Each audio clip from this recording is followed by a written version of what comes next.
My name is Josephine Lang, and I'd like to share with you a few thoughts that I have on COVID-19. And Tom Hanks the other night did Saturday Night Live from his kitchen, and he used cue cards instead of the teleprompter, and I'm going to do the same thing today because I want to keep my thoughts in order. So the other day, my husband and I were doing our grocery shopping, and very carefully, and we stopped to get a cup of yerba mate, which was being offered there at the store, and the barista, of course, was making the coffee and serving it and handing it to us. And I asked him how he was doing, and he said that he was actually very troubled because he had a few friends that had COVID-19, and they were suffering quite greatly. They were coughing up blood and very ill, and he was worried about his future.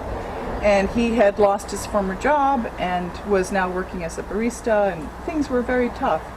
So I shared with him that I understood how that can be very, and of course we are all affected very greatly by this experience.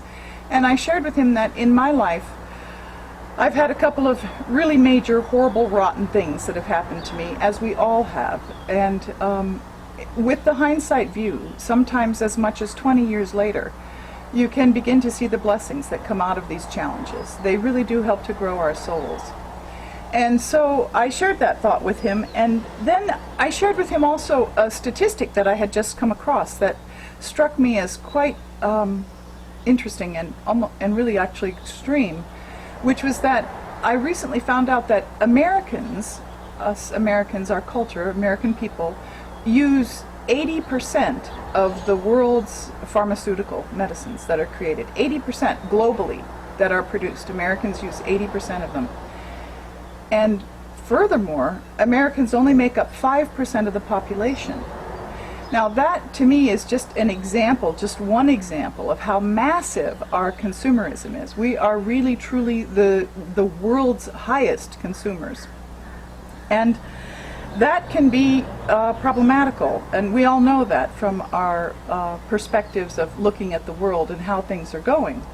And years ago, some 15 years ago, I attended a talk by the Pachamama Institute, and in that they shared with us that if people lived according to the Western style of culture that is exhibited in Europe, where people often walk out to dinner and, have a glass of wine or whatever in the restaurants in the communities, in the more village situation, that one Earth is plenty sustainable for us, the world's population, to live that way.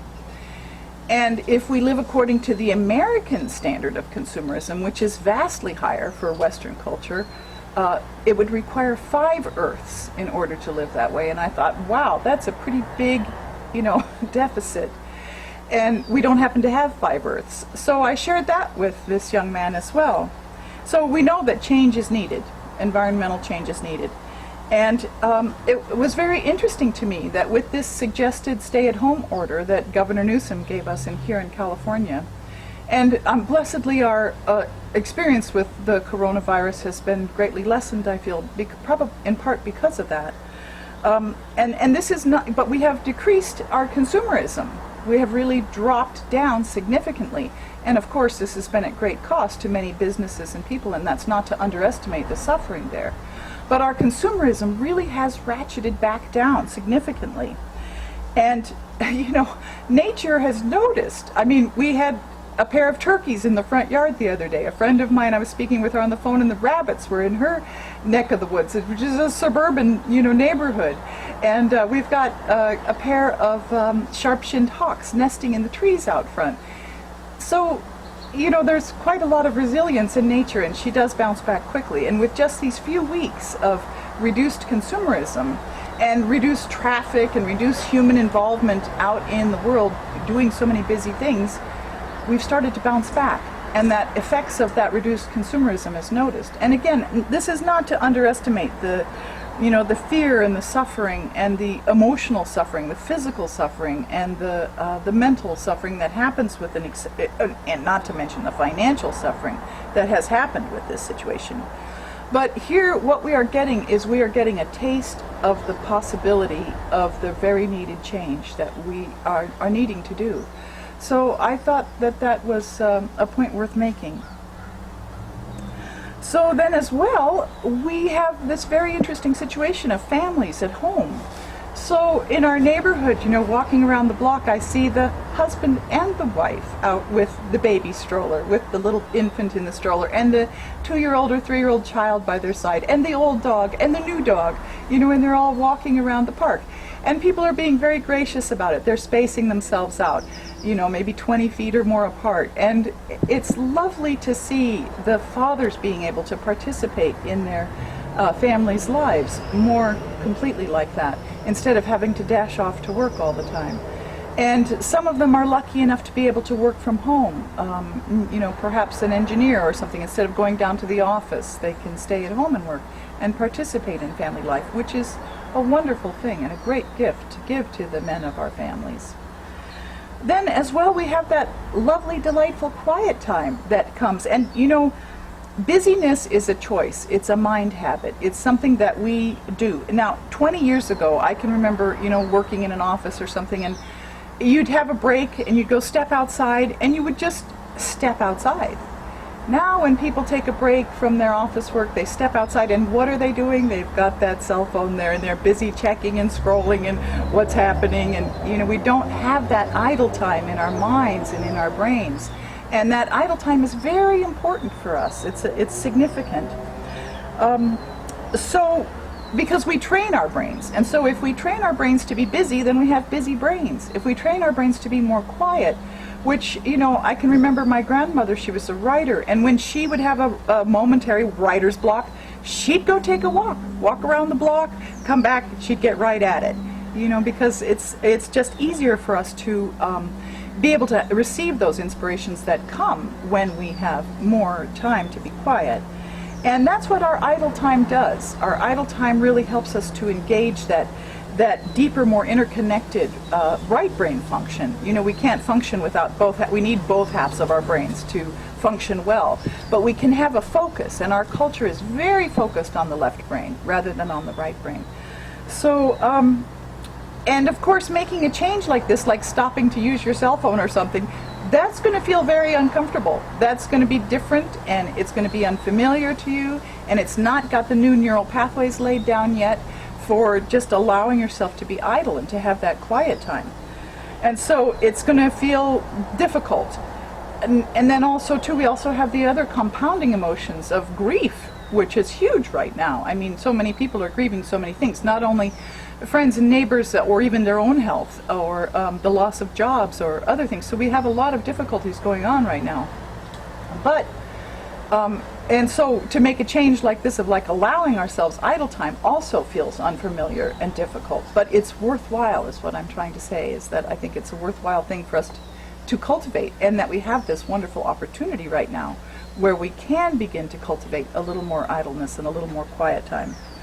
Because once we settle ourselves, we find that boredom actually leads to curiosity, which then leads to creativity, which is a wonderful thing. So I was speaking with some of my women friends this morning, and there were several of them who were talking about how creative they've been lately and how they've been really enjoying their creative time. So our, left brain dominant culture, we tend to focus on doing, and that includes worrying about the past and concerns over the future and all the things we have to do and making lists and doing a bunch of stuff about it, versus and that is makes us feel very busy, and we feel sometimes a little more important if we're busy. I'm very busy. That feeling. But the research on brain function actually shows that we are much less efficient when we are busy, because we get tired and fatigued, and then our performance goes down. Or if we're multitasking, like, I'm guilty of that. I'll sometimes be sewing while I'm talking on the phone.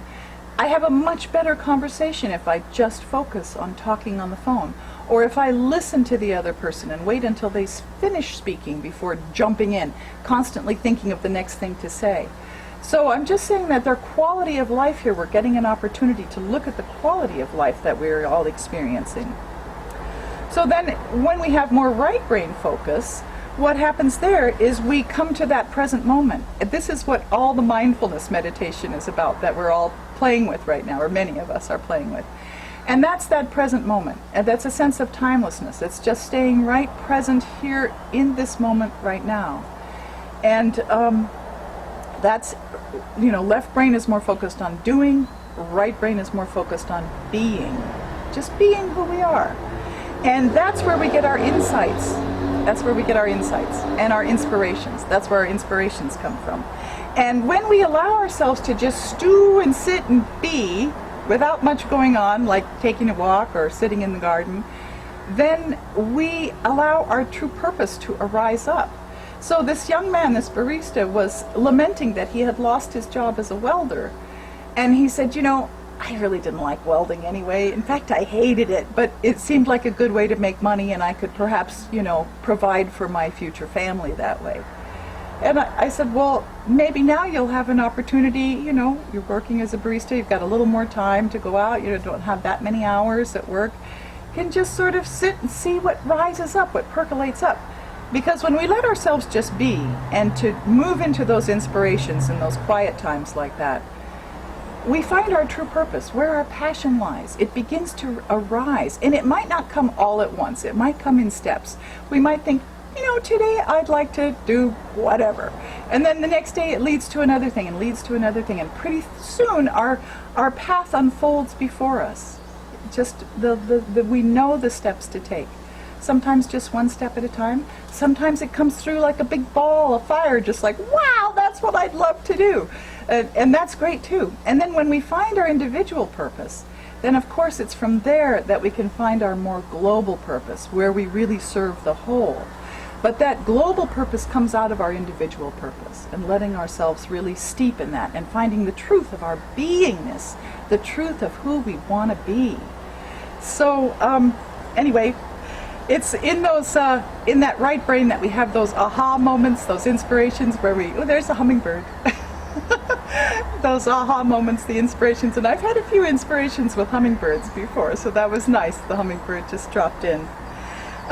And it's where we have our awareness. That's where our conscious mind is present. That's what mindfulness is about, bringing the conscious mind to the presence, versus that sort of autopilot, unaware, busy, non-directed habit mind. Have you ever just driven somewhere and you're like, God, did I really drive, or how did I get here? The other day I was like, I guess I already put away that thing in the refrigerator. And sure enough, it was in the refrigerator already, because I was operating on habit mind. And our habit mind is a beautiful part of ourselves. It's a dutiful servant. But if it's just allowed to just run willy-nilly without directing the direction we want to go, then that's where we get into trouble. We want a dutiful servant, but we want the dutiful servant to be well directed within ourselves. So I do love the wisdom traditions of the world, the various religions, and one of the gems that I gleaned out of Buddhism was a saying that the Buddha said, which was, do nothing. Time is too precious to waste. And to me that is such a deep and meaningful saying. I actually wrote it on a rock one day as one of my creative fun things to do. And I think that's such an important thought. And one that, at first, when I first came across that quote, I thought, what? Do nothing? Time is too precious to waste? What does that mean? It took me a little while to get the full meaning of it. But as the years have gone by, I have begun to glean more wisdom out of that very saying. So the left brain is always trying to figure it out. The right brain takes a walk and the answer pops in.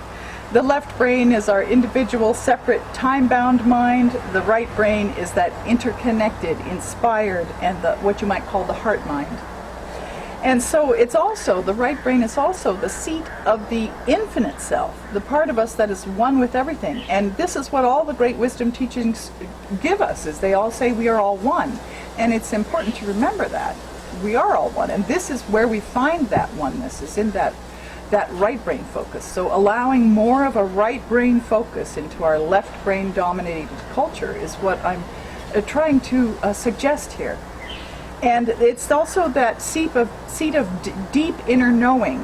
So often we conduct our lives on the surface instead of going down into the deeper parts of ourselves, where we really have a true understanding and connection. And I think that's missing culturally due to our busy habit. So now right now, during this time of the stay-at-home order, suggested stay-at-home order, we're not so busy. And that's kind of nice, in a way.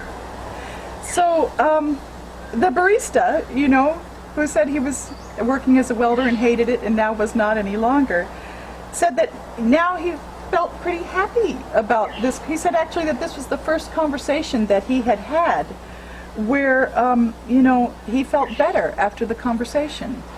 That he'd had a little more time to get in touch with what he really loved, and that he was going to share that with his friends too.